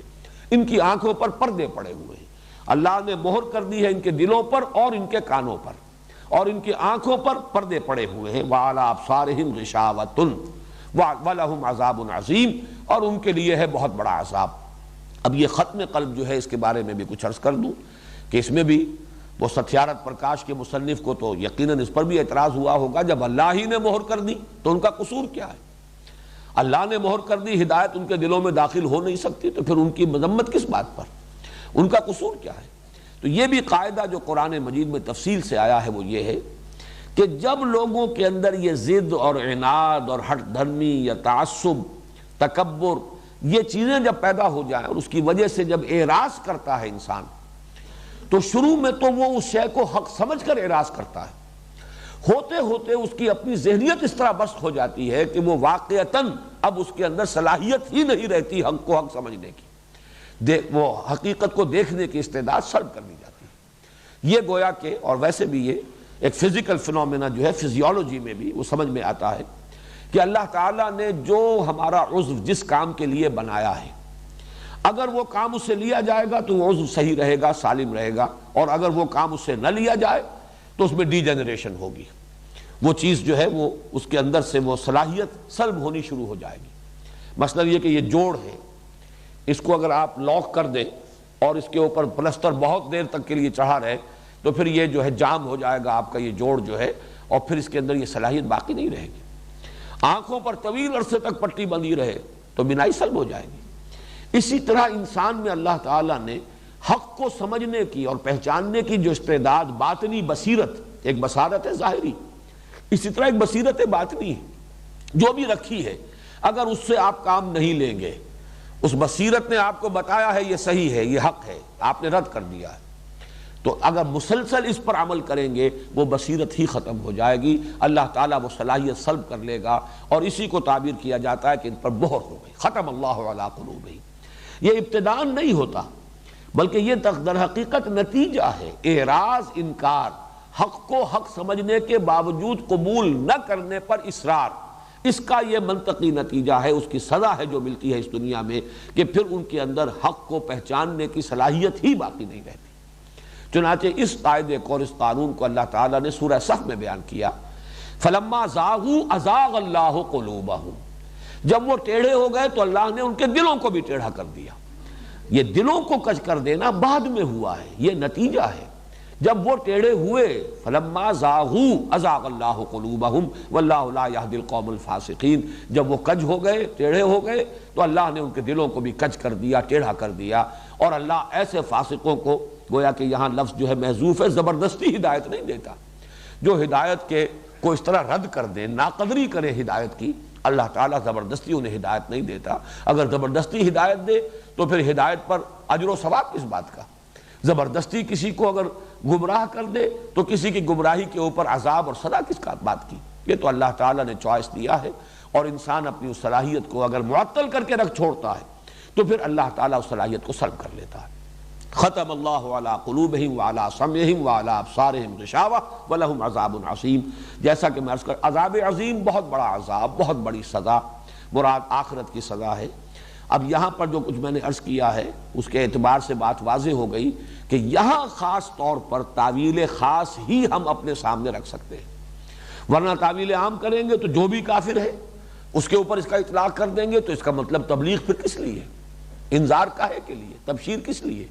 یہ تو نہیں ہے کہ جو کفر میں ہے اس وقت وہ کفر ہی میں رہے گا، البتہ خاص ہے، یہاں پر الفاظ عام ہیں، لیکن یہاں پر تعویل خاص ہی در حقیقت منطبق ہوگی۔ وہ لوگ جو اپنے جو عناد اور تکبر اور حسد اور بغض اور شقاق کی وجہ سے کفر پر اڑ گئے، اس کے اوپر زدم زدہ کی وجہ سے اس پر جازم ہو گئے، اے نبی اب آپ ان کو خواہ کتنا ہی سمجھائیں، افہام و تفہیم میں کتنا ہی اپنے آپ کو ہلکان کر لیں، کتنے ہی دلائل و براہین جو ہیں اس کی روشنی ان کے سامنے لے آئیں، یہ اب ماننے والے نہیں ہیں۔ اللہ تعالیٰ نے ان میں سے وہ صلاحیت ہی سلب کر لی ہے، اور ان کے دلوں کے اوپر، کہیں قرآن مجید میں طبع اللہ کا لفظ آتا ہے، اللہ نے ان کے اوپر مہر لگا دی ہے، ٹھپا لگا دیا ہے، اور کہیں یہ کہ ختم اللہ علی قلوبہم وعلی سمعہم، اللہ نے ان کے دلوں پر اور ان کے آنکھوں پر، ان کے کانوں پر مہر لگا دی ہے۔ اسلوب ذرا سا مختلف کیا گیا آنکھوں کے لیے، آنکھوں پر پردے ہیں، اس لیے کہ آنکھ صرف سامنے دیکھتی ہے، جو فیلڈ آف ویژن ہے وہ ہمارا محدود ہے، تھوڑا دائیں تھوڑا بائیں، لیکن کان اور دل کا معاملہ یہ در حقیقت یہ کسی خاص سمت سے اس کا معاملہ نہیں ہے، آواز کسی بھی سمت سے کان میں آ جائے گی۔ اسی طریقے سے دل جو ہے، اصل دل ہمارا، یہ دل صرف یہ دل نہیں کہ جو